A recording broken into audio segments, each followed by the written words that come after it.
Gandeng ya, aku ya omong apa anane? Iya, disepoti mak. Disepoti lagune Wirawiri, monggo Mas. Ayo Jaipong.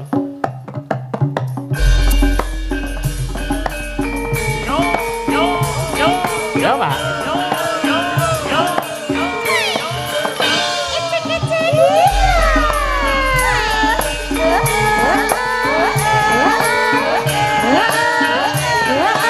Yo.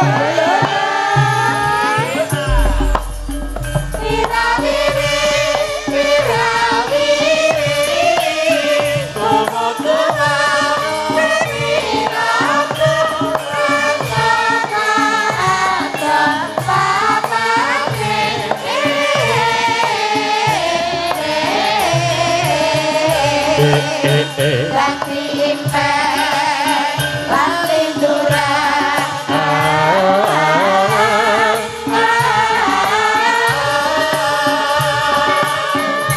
Kapone saking ngecang.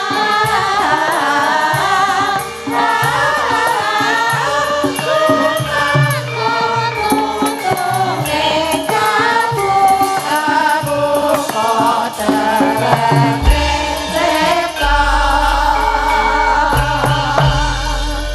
Wajan sing bedhug ki kisruh. Iya. Ngaturaken matur nuwun. Iya. Enggak kek paring mangandikan, Mbak. Ya piye mbakek-mbakekne mbokne gedhe sik apa piye Wah, kok terus. Sing dhisik, sing arep bagene. Ya tante dulu engko gek pakmu gedhe. Nek tante kabeh ngono kok Pak gedhe, Pak. Lah tante ki rak sing cilik, sing enom. Nek wis sepuh ki ya budhe. Oh, ngaten kok Pak ngono kok Lah sampeyan. nek nang omah rak Pakde. Oh iya. Kok senengane. Sugeng dalu Mbak Apri. Sugeng dalu Mbak Limbuk Mak Cangit, Toli Yusuf Ansor. Nggih. Jan. Sami sehat ta Mbak Apri? Sehat, walafiat. Nah, sowane mancingan iki kudu semangat tur sehat. Aku wis suwe ora ketemu karo panjenengan ki. Piye? Nuwun sewu saya awake saya le lemu saya le berisi kok.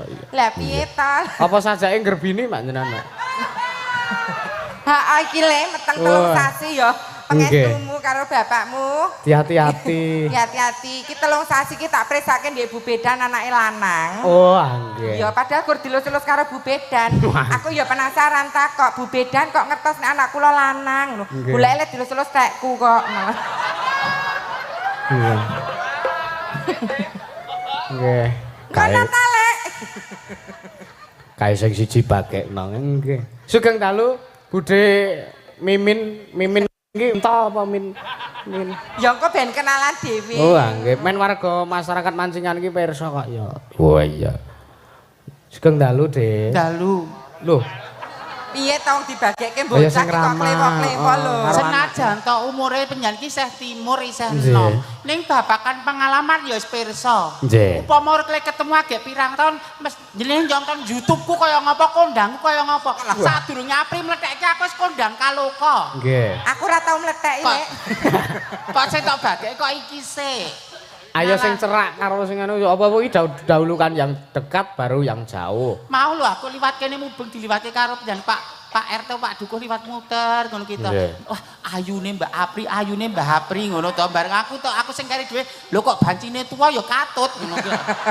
Mbok yo ayune Apri mimin wis pendalah ayu-ayune wis mudeng ya. Aku rasa dingonokke lho sakit banget. Lho, Apa aku wis kisut-kisut tenan aku rumangsa kuwi. lah kowe iki wis suwek lho, Lek. Tuwek kok suwek lho. Ya terima-terima. Ning nggih nyatane ndherekaken panjenengan Tole Yusuf Ansor wonten iki sowan wonten Mancingan 11. 11. Lah Mancingan 11 kok ik. Iki yo ik. Brono lho senengane. Iki anu Lek ujupe merti dusun. Merti dusun. Lho, bersih dusun, Atawa merti dusun. Bekti Pertiwi Pisungsung Jaladri. Pisungsung Jaladri. Bekti Pertiwi Pisungsung Jaladri. Wujud syukur marang Gusti. Awet hasil bumi uga saka laut. Jaladri ki rak laut. Bentuk syukure wong Jawa ki werna-werna carane. Menurut kearifan lokal. Ya ngibadah, manembah marang Gusti, ya paribasan syukur lewat budaya, syukur lewat anu dana rasa, dana driya. Bener. Ngopeni kaya kowe kuwi ya. Kok aku ki lho. Lah aku ora ketok cantik. Lah kok aku kok liar. Kamangka le alumni kulon kono iki kowe lho le. Dadak aku lho. Kulon kono nggo apa lho? Kono tempat sesire lho. Aja lah ketok gebyah-uyah lho. Lah iki kudune tak luruskanmu aku nek anu diluruskan. Aku sithik-sithik wong pariwisata. Ngapa? Lah iki pamane iki hotel. Hotel iki nggo transit wong kesel, wong bar pariwisata utawa tak nggo neka-neka. Kowe sugih lurus lho. Nggih ta? Kok nggo neka-neka. Dinggo wik-wik pamane Cuma lah. Dadi vulgar kowe. Malah dicekake. Ibaratnya Iki diluruske. paribasan sinden ayu. Ayu ki kowe olah budayamu, kabisanmu, apa ayune mimin kuwi dienggo didol murah. Lah, kowe kan gumantung, kowe dikai bondo. Bondomu tak entek nggo ngeslot. Apa tak nggo sedekah. Dadi Gusti Allah ki rak nyiptake menika gantung adil. Kulir budi to. Lho. Kulir budi kok Dikai kesugihan sugihmu dimanfaatke sing becik. Iya. Dikai ayumu kanggo tulus tresna marang garwamu ora tau dolecekan. Lho pariwisata digo obyek wisata. Perkara ana oknum sing penyalahgunakan nggon pasiran karo ning nggon wis beda critane. Kira oknum. Oknum, Uyah lho. Gene ya akal. Lah nek lihat ngene ning galengan ya iso rasa nyalahke pantai. Aja nyalahke parang semua, aja nyalahke parang nyalahke ngarepan kan wis enek losmen. Losmen ki tempat kanggo istirahat. Hotel ya enek nggo kanggo istirahat. Lah kok kowe malah neng ngegah nggon tritisan. Anu meneh deturan nggo tukon bensin. Ngedan. Berarti wong urip pun kan dimenangke ngulur budi to nggih. Kowe dikai nikmat karo Gusti Allah sing luar biasa menika, dadi digunakan sing sebaik-baiknya. Aja disalahgunakan. Wong lanang nggih panguwasa paribasan di kekuatan, aja nggo natoni atine wong wedok. Kowe ndek budaya kang adiluhung ya aja tak rusak budayamu. Kuwi wong lanang. Wong lanang aja natoni atine wong wedok. Satu tetes air mata dari suami 1000 dosa kanggo wong lanang. Oh. Mesake wae putih. Ayu iki dienggo sapa ta dienggo bojone? Iki kowe nuturi kanggo bapak-bapak. Wong lanang. Wong lanang termasuk kowe no. Oh lah iya. Iya ta?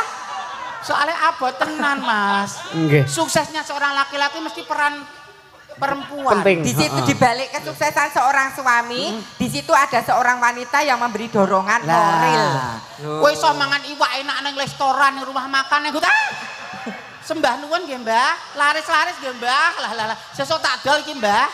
Wis diparingi 10 nggih. Iya, Mbah Kipas. Mbah sapa lali. Paribasan kan ngono ta, Jas. Iso mangan iwak enak ning restoran, ning rumah makan, ning hotel. Kan saka ndi para nelayan. Iya. Iso mangan beras enak kan sapa? Saka petani. Nggih. Lho paribasan iso dalan apik ki apa? Oh, diakomodir pemerintah dadi infrastruktur dibangun. Nggih. Jadi jangan pernah kamu mengkerdilkan siapapun. Nggih. Kita makhluk sosial pasti butuhkan orang lain di sekitar kita. Nggih. Butuhke pemerintah, butuhke nelayan, butuhke petani, butuhke tukang ojek, butuhke penghibur, butuhke ya ora. Nek kira go darurat. wong edan. Nek umpama liyane payu kabeh ya. Nggih. Iki wujud syukur, Lek. Sing hasilé saka laut kan ya ora ming nelayan. Ana sing apa jenenge bendi. Terus apa kae kok LC lho, kok apa motor ngawur. Apa GPS apa? ATV. Terus karo kuda. Sewa payung. Kuda.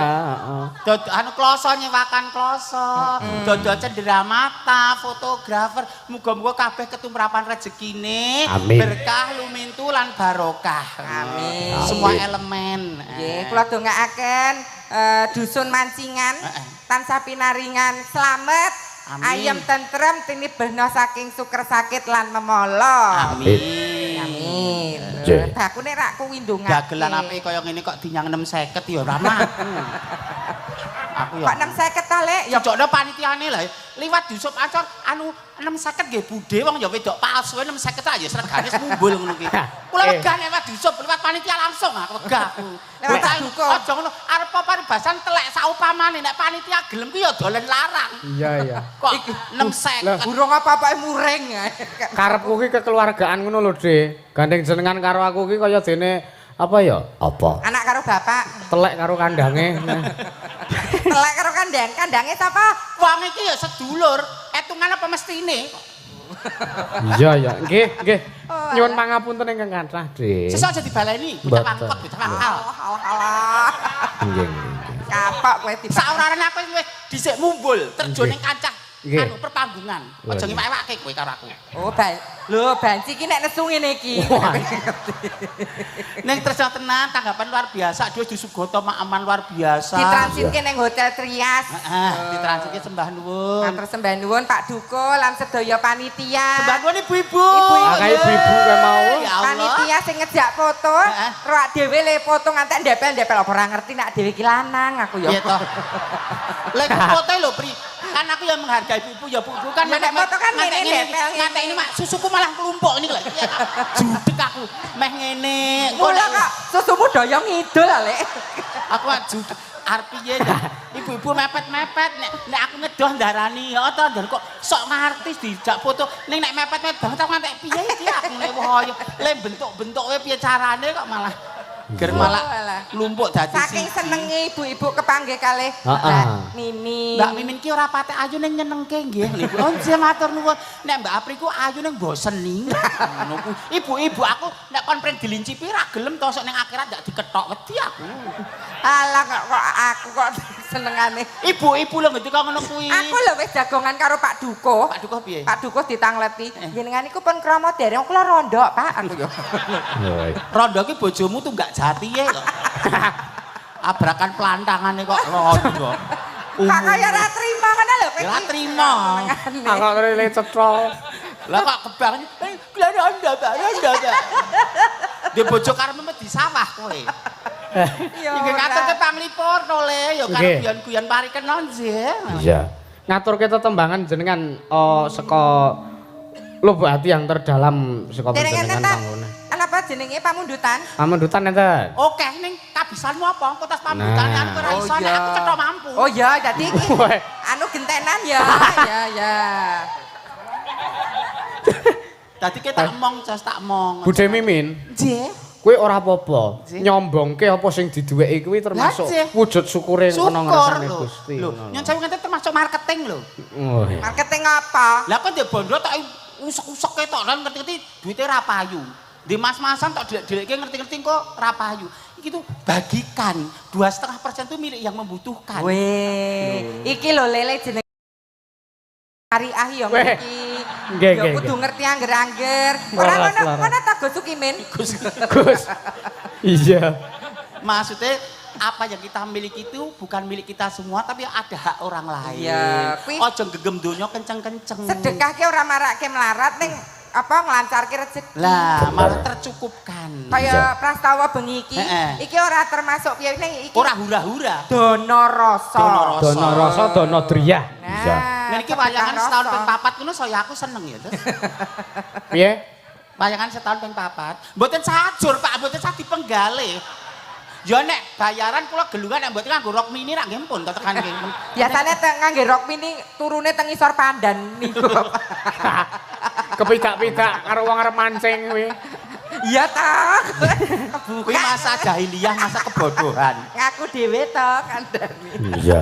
Ayo pamerna suaramu pambutanipun napa nderek. Mangga, ya tak wacane ning. Menapa kula wasaken, Mbok? Wis. Piye ta le Mas Dik? Lah panjenengan sampun ngringgit wit sekolah wau mbok meni nawi sayah kula rencangi. Ora. Ngoten lho. Stamina aku jos kok, cah enom. Cerake mbokne gedhe kok kaya diceraki Bathara Kala ngono man. Bodo bareng ra sukem aku lho kono. Oh. Napa layane isine nawalane? Nderek pungon Mas, mugi sedaya masyarakat ing dusun Manjingan dipun paringi kelancaran lan kesehatan. Amin. Amin. Matur sembah nuwun nyuwun lagunipun Rengu kula kintunaken kagem rencang kula wonten ing Grogol Parang Grogol 8 Parang Tritis saking Pak Suroso Sawangan Magelang. Oh iya. Salam budaya, lestari budayaku saking Baturutna Wonogiri. Oh Pak Riko. Nyuwun lagu Gubuk Asmara. Katur warga ing Mancingan saking Pak Kadus Baturutna Wonogiri. Oh iya, diaturke. Wonten pambutan Rengu kalian Gubuk Asmara. Janipun kula pengen Rengu ning Dak Apri dereng apal mungkin ndak mboten sekitar. Telek sing apal ngono kok. Kok ngetokke ringkiye adine. Sing apal apal. kok senengane. Sing pelok sik jenengan ngaturke napa Mbak Apri? Iya. Sing pelok sik no. Iya, Lek. Bawane gentenan lho ya. Gentenan no. Mbak jangan drop ya Mbak dengan saya santai aja. Lah tak gedhekke atine nek katek drop pamane suarane apik. Kok Mbak Yanti suarane apik. Nek apik kok, Prik. Apik. Ning terus mentale ngedrop suarane dadi ngosos kan ya iso. Drop mergo apa sih? Lho, pamorku to. Oh alah, Min. Lek, Nggih. suarane dieman-eman. Nggih. Tanggal 7 November sampean Mayang Awan. Kok Mayang Awan? Lho kuwi nek nyuwara suluk, wah. Ngelah le. Yo, pamerno pelok nak. Iya. Sing gampang apa sing angel le? Ya sing nek delok kemampuanku ya sing talentan sing angel. Oh iya. Nek angel carane ya ta. Iki telapakan ya. Terus didoni. Duh ngono. Ya ta? Heeh. Nglamonke bathuk. Oh, bathuke Yusuf. Wong kok lah jloproke wong tuwa. Kangen kutan bau pama. Kangen karo warga Parang Tritis ya nak, mancingan ya nak.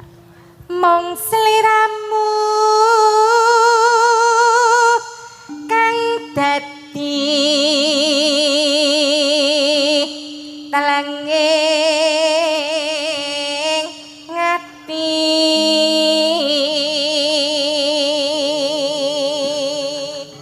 Ya sliramu sik no. Sing Iki- gampang kok. Iki pas nggon angel ki jare kowe sindan sing paling mumpuni. Ya wis berarti ki ora mampu. Ora mampu. Mundur. Oh, iya. Ora arep ya sing tuwa. Ben warga kene do midanget. Iya. Kersane pirsa nek sing amatir kalian sing senior niku ya ana bedane. Wih. Grade-nya beda kelasnya. Endah senior ki suarane mesti apik. Kayak Titingane Mas, ojo oh. sing. Sindane tuwa rada budek, Mas. Kenapa? Wah. Iki lho nganu napa larasan. Rasa tak ajari. Iya iya. Wong warga mancingan ki nunggu-nunggu. Lah iya. Kan, Nanu nek niki Mbak Apri sone Mbak Mimin mboten iso mboten sida bakune Mbak Mimin kok Mbak Apri ra mau ngakak ikut. Lah iya. Kayak Pak Dukul Lah yang Pak Duko lek antu-antu ya wis ora kurang-kurang warga mriki kabeh pamirsa. Luar biasa tenan. Lah iya, dayane apik. Dayane kayak ibu-ibu. Menah. Was lawas hanggonku nunggu.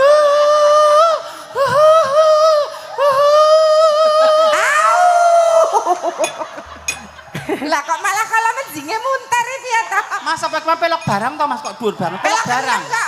6. Kok dikuar njlomprongke aku. Pulau gendere lho bener. Sing kleru ki telake kok ndak iki.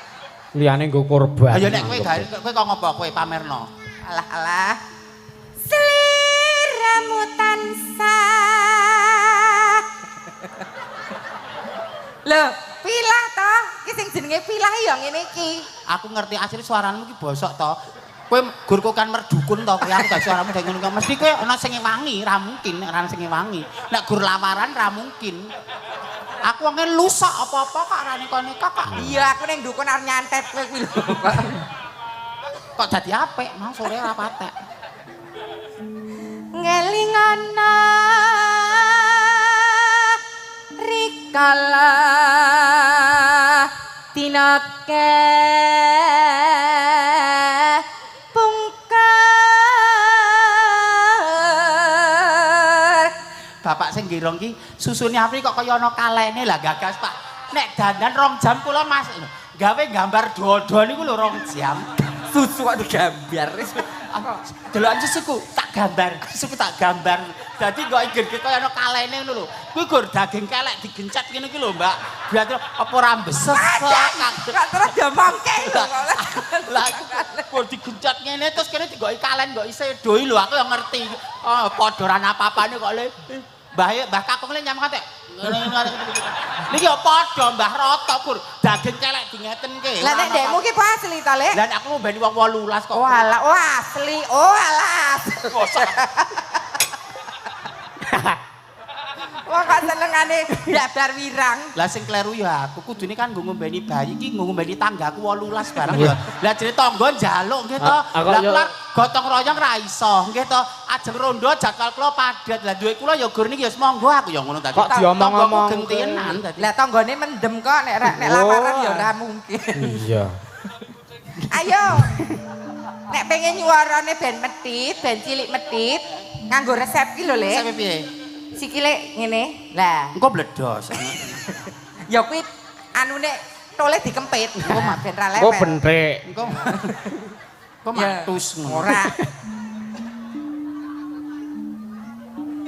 Sliramu tansah asliramu nate ngapa geguyu? Ngapa? Lah ini lho. Lah kowe iki kok Aipe kanca ki ditutupi. Aja malah bungah nang wong keseluru. Ini loh sifat-sifat yang enggak baik. Tanggamu sengsara kowe guyu ngakak. Iya. Tanggamu kecelakaan ngakak-ngakak. Heeh, lakak-lakak. Bagian orang lain sengsara. Pikiran kono hilangkan. Atimu seneng nek tanggamu uripe mulya. Atimu seneng nek tanggamu iso tuku mobil, tuku motor. Atimu seneng nek anake kono do pinter-pinter. Ning kowe nyatane apa, Duk? Kancane keseluruh kono. Bahagia. kowe iki apa lagi bulanan kowe. Banget. Simen. Iya. Sikile. Nah. Rada mendek. Nah, nah, alian. Sliramu nate ngendika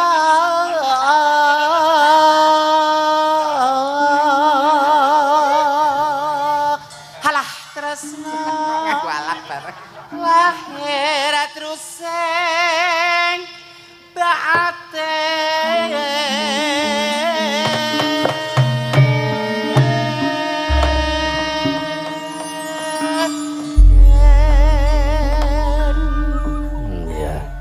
Elak ta? gimana bagus?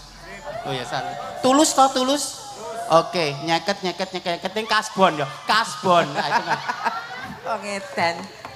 Langgane aku pengen nyoba rencang-rencang Yusuf Ansor Laras. Kanca-kanca arep tak coba ya monggo. Nggih no. Dicoba kabisane. Oh ngaten. Langsung saut kendang ya, Mas. Heeh. Disaut tenan. Aku iki tukang tambal ban uripe sak dalan-dalan golek tangan duit sing halal waton cukup kanggo sandang lan pangan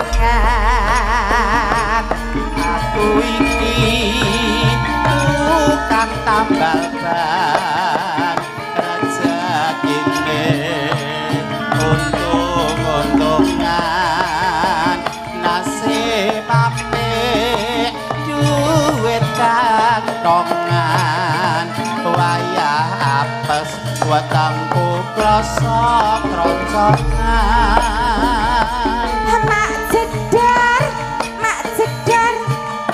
jedar ana ben pecah wah iki mesti rezeki teko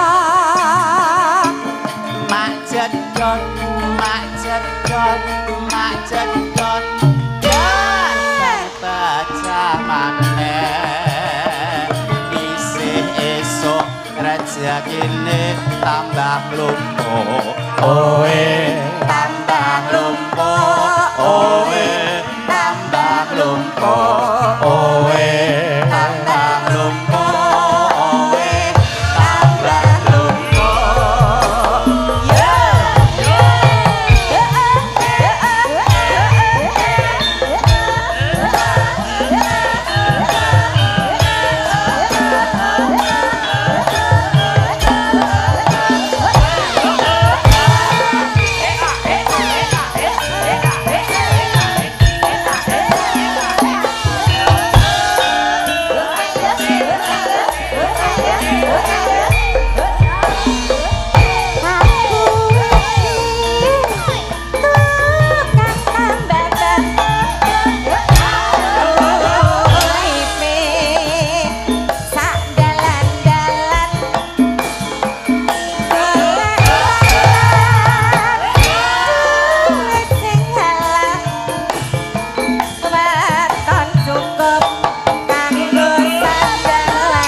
Jos. Spontanitas lho iki mboten kangsen lho niki kanca-kanca langgam tambal ban. Apik. Sesuk dilestarekke. Oh iya. Lho, niki nggo ngrangkul generasi-generasi muda. Nggih. Gen Z sing cuk ora mudeng langgam menika oh lagu tambal ban ternyata nganggo iringan gamelan yo iso. Makanya seni iki paribasan nek jaman kelakone kudu ngrangkul generasi. Bener. Gamelan ki arep digarap model piye iso. Iso. Nah, dadi ora gamelan ki kuno. Grup garapane gendinge gur ngono-ngono tok marake ngantuk ning nyatane lho iki mah diulah spontanitas. Matur sembah nuwun nggih senajan to sing ngendang Jepang rada ketatalan mergo ning ra apa-apa jos. Nyata spontanitas luar biasa lho Mas. Wah. Kayak biasanya ora ketatalan, Dik. Nah, pripun? Mergo ketatalan iki mergo bintang tamune jenengan. Oh, biasanya lancar. Mau cerita ning transit. Walah, mbok tak semangati sik kok ya walah. Wis omong ro. Ben berkah njaluk diambung. Lho, terus begagah. Lenggah mrikan jagongan salaman kok, Mas. Kaya diparani demit lho. Bintang tamu ki mung sebutan. Kita itu sama derajatnya sama. Jadi aku matur nuwun karo sampean, join secure. Apa ora pengen ngrasake widodari kaya ngene coba? Ha kono paranono kono. Arep rawuhke aku panitia saka mancingan ki ndak ngindet kurang sengang sasi lho, agek kelakon lho. Kowe ki sing ora tanggap. Apa? Kuwi mlayu rono kuwi karepe arep golek. Oh lah.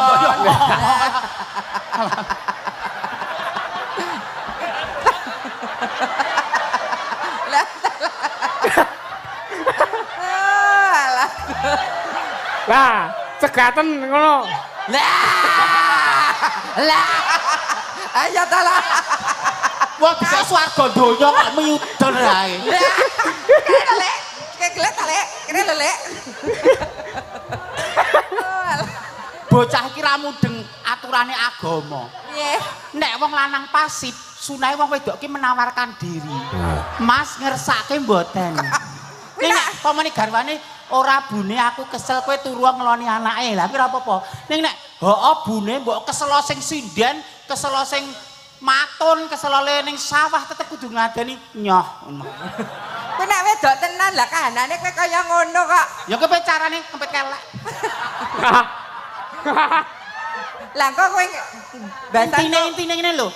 Wong wedok kudu manut imam keluarga laki-laki. Aja pe paribasan aku sing jan kondang bayaranku akeh terus nyawak karo wong lanang. Wong lanang ki imam saupamane dengkul ketiket lho. Lah kowe nek karo sing tukang jaipong ya kowe imam kabeh, makmume sapa?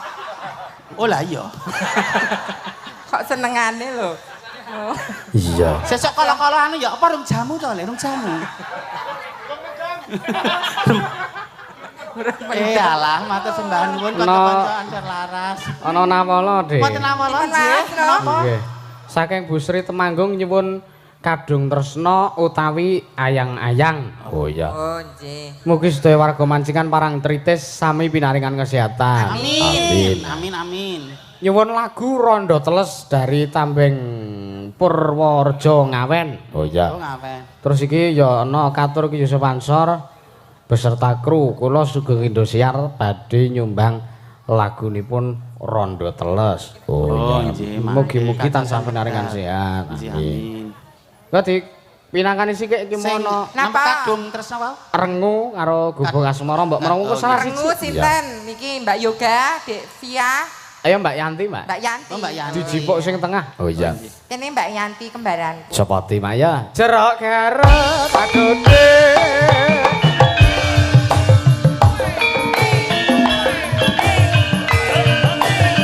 Goyang Mbak Yanti.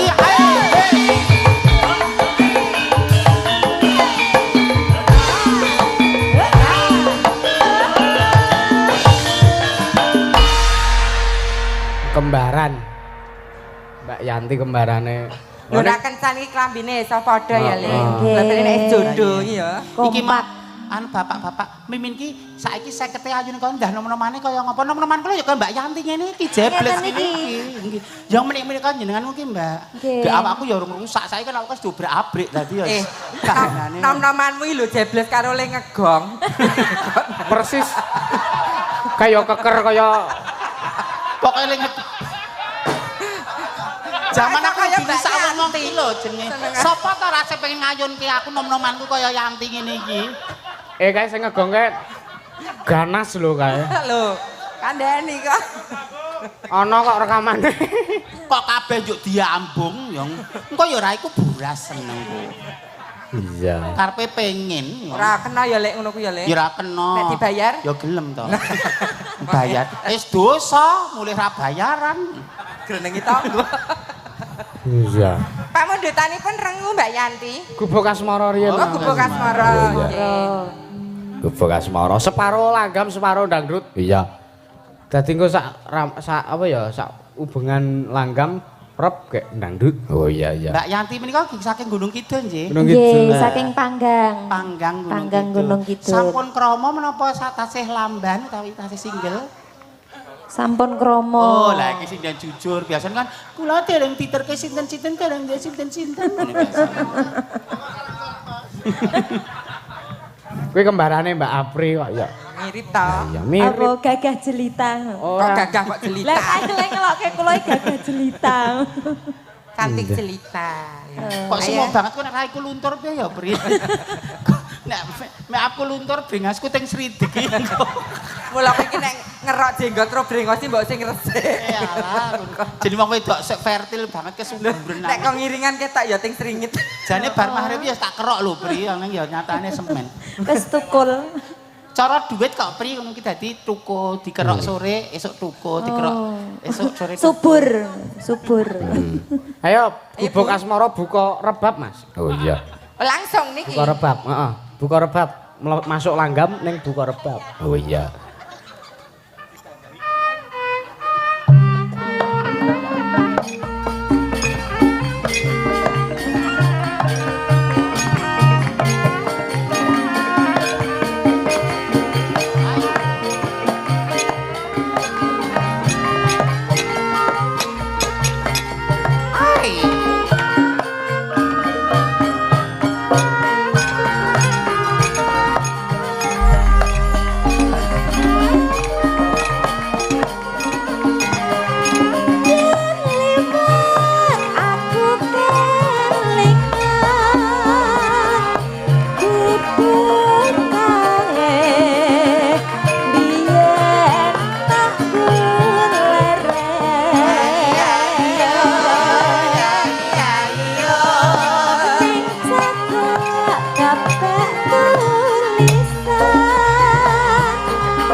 Ngene iki kepenak. Iya, Mak. Penake piye, Le? Ayo nyantai nganggo mandek sak udutan sik. Dadi men rada suwe. Iya. Alah-alah. Oke lali. Lali piye? Arep wiwite nggon ngendi ngono lho. Ora kok ya lah wong ya wis ngono kok ame gari terus kae. Iya. Ya. Jenenge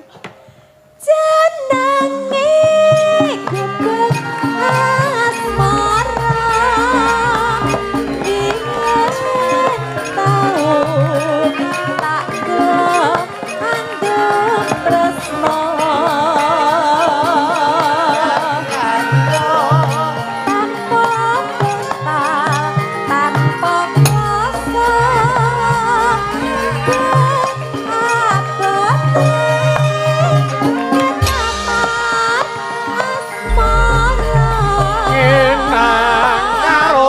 salto.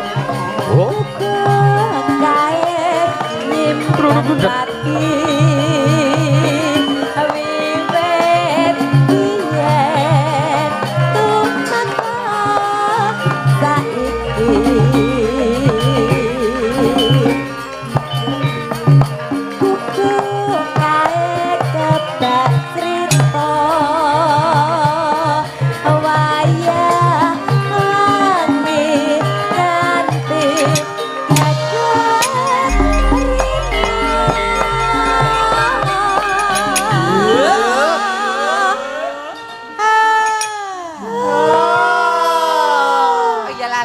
pamundutan Lek saka bapake mau sing Hotel Trias wau. Ngersake apa tuh mau? Mbok. Gerajakan Banyuwangi. Oh, nggih. Mungkin dipecaosi dia tuh. Aku ya Karena ayo Mbak bisa Yanti. menang kok dibaleni. Catatan sajroning ati tetan ukur saya marati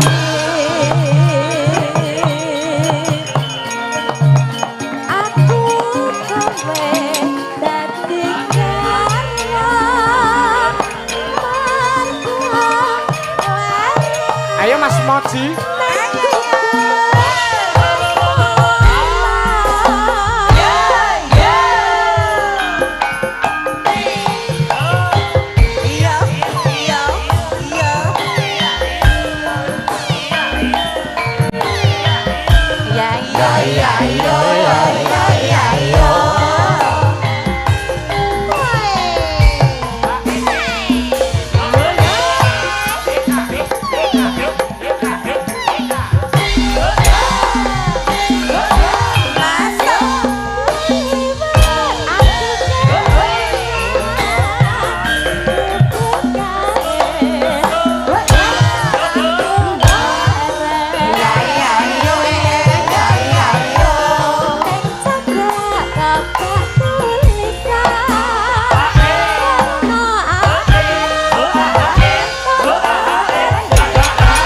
Ojing.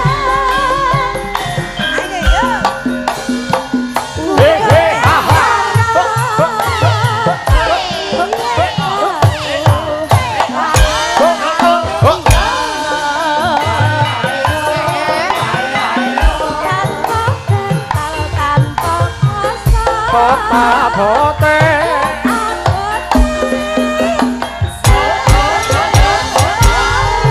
ngintang susure tolu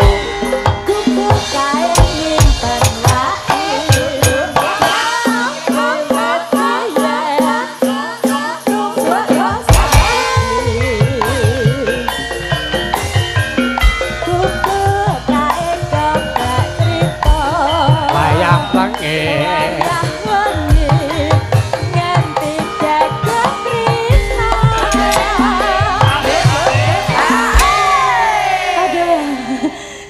apa Mbak? Piye Mbak Yanti? Melu aktif.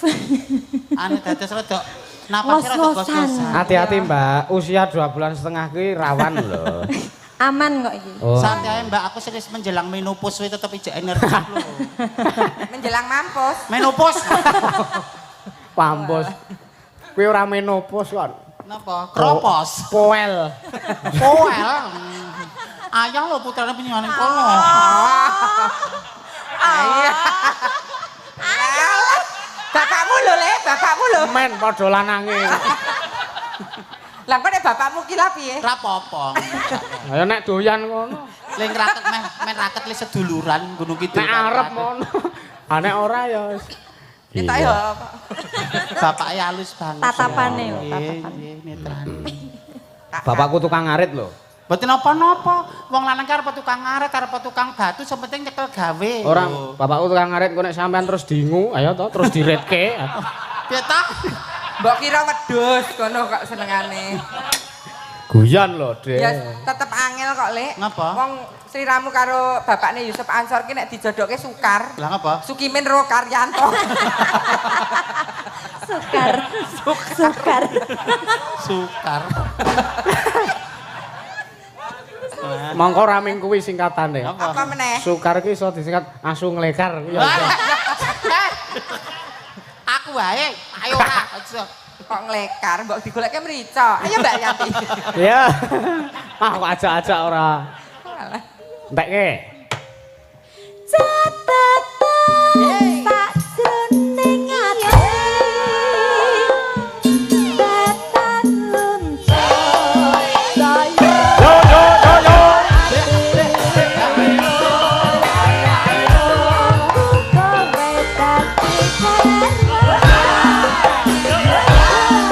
Trik trik.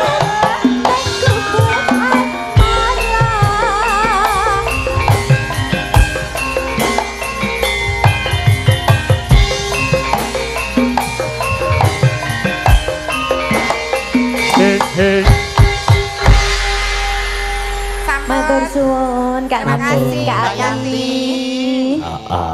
Jan wis. Piye iki nek alus ki ya kaya Mbak Yanti kuwi lho. Nggih, digawe pripun ya mboten saged wong jenenge Viviani karaktere wis alusan kok. Nek brangasan kaya kowe iki paribasan diculke wae tekan nggone ya. Apa kok aku lho. Dadi iki disembadani tenan lho Lek pagelaran bengi iki. Mengke gara-gara tes enten senior yak dhewe Mbah Waluyo. Oh, Mbah Waluyo tasih keparengsan mriki. Dadi panitia ki wicaksana. Dadi dhewe ditokke limbukan. Soale engko nek wis jam 3 kok rada esuk sithik kowe malah lanang. Brengose tukul ya. Terus brewoke jedul. Kanalian duan. Oh ya aja. Beri senengane. Mbok wis sing bareng kependem ki aja dibuka aib kanca. Nek tenan to Lek kuwi Lek. Barang siapa membuka aib saudaramu kamu jak akan dibuka. Menungsoe kabeh duwe aib jak ditutupi karo Gusti Allah.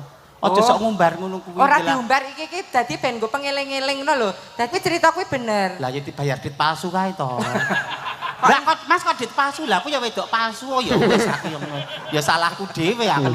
Lah jenenggon duit kok gambar upin-ipin aku nek jenenggon petengan ya aku ngamuk cincing ngono ya sing bareng lah kok ya wedok palsu kan bayar dit tenanan sudi apa ngono kuwi lho. Oh ya wis aku wis kalah sik aku. Dadi Lek men dhisik ki Lek. Nggih. Berawal saka pengamen. Oh ngaten. Oh sadurunge dadi seniman kondang dhisik ki ngamen ya turut ngebis, turut ngebang, bangjo. Nggih.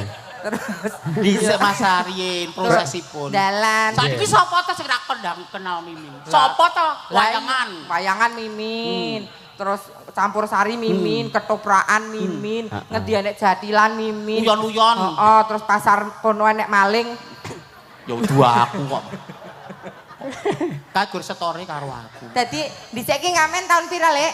Tahun 2009 sampai 2013-14. Wow, dadi ki ben para pamirsa percaya nek kowe dhisik ngamen ki njileki ciki-ciki Mas, ya.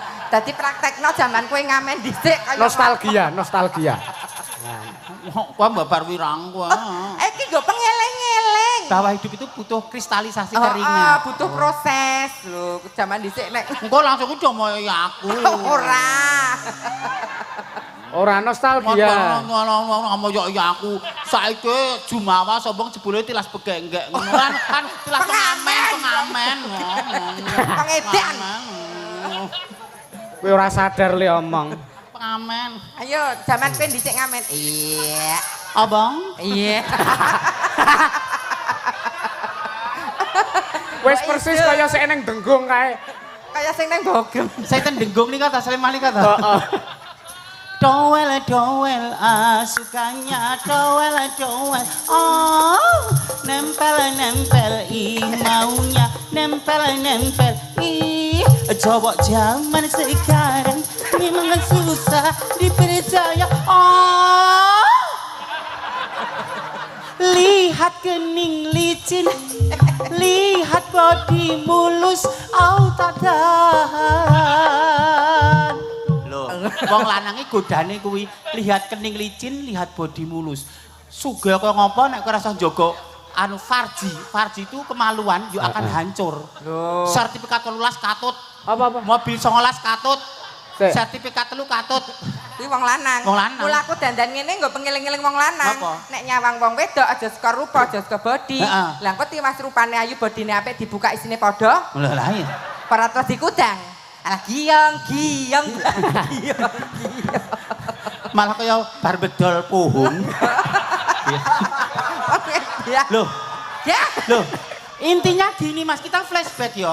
Oke lah cinta karena wajah, oke boleh-boleh saja. Karena pandangan pertama itu. Tapi nek untuk kita menikah itu adalah ibadah terlama. Sholat 5 menit, 10 menit. Poso dari fajar sampai maghrib atau matahari terbenam. Ini nak ibadah itu anu menikah itu kan sampai 30 tahun, 40 tahun seumur hidup. Masa kowe gur waton golek wong ayu.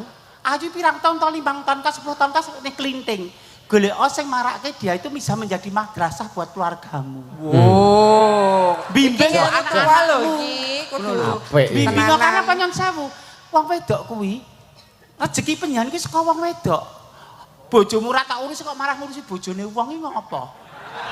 Istrimu adalah ladang pahalamu. Dudu bojone wong. Dudu bojone wong. Nek wis lagi tren iki, Lek. Tren nek delikan ya malah ngos-ngosan lho, Pri. Lho, nek kadangane lho, nek kowe mburu seneng etokmu seneng. Uripku mburu ayam, nek kowe mburu ayam di situ ada kebahagiaan, kesenangan. Nek mburu seneng tok urung mesti uripmu ayem. Gedungsang-dungsang, delikan, colongan, neng jenenge Narmi nang kono jenenge Narmo. Tahu di bakul ayam dijenenge tukang tambal ban paribasane. Karyanti dadi Karyanto lho. Lho yang sewu nika ya kita introspeksi diri semuanya nggih. Setan menika nyen sewu. Iblis itu adalah makhluk ciptaane Gusti Allah sing paling pinter. Ning mergo dekne sombong terus diturunke ning alam donya nggo nggodha menungsa-menungsa sing ra kuat imane. Lah kowe pinter ora, Lek? Aku? Heeh. Aku ra pinter ning mumpuni nek aku. Berarti kowe termasuk iblis. Iblis ki ya mumpuni makane diutus ae. Iblis itu pinter Dek anu Yusuf. Ning mergo dekne sombong jumawa, jadi dia malah karo Gusti Allah ditukani, diturunke ning donya ning dekne punya permintaan untuk nggodha menungsa-menungsa sing imane ra kuat niku wae. Dadi lantarane iblis nggodha ki termasuk ngene-ngene ki. Iki yo nek nggodha ya medeni. Ya malah do gila ya iblis. Sesapanipun Pak Ustad estu. Iya, mau menawi kleru wong kula didik Pak Ustad mboten enten sing lereske mboten napa-napa ning kita kan menyampaikan kebaikan walaupun hanya sedikit. Bener.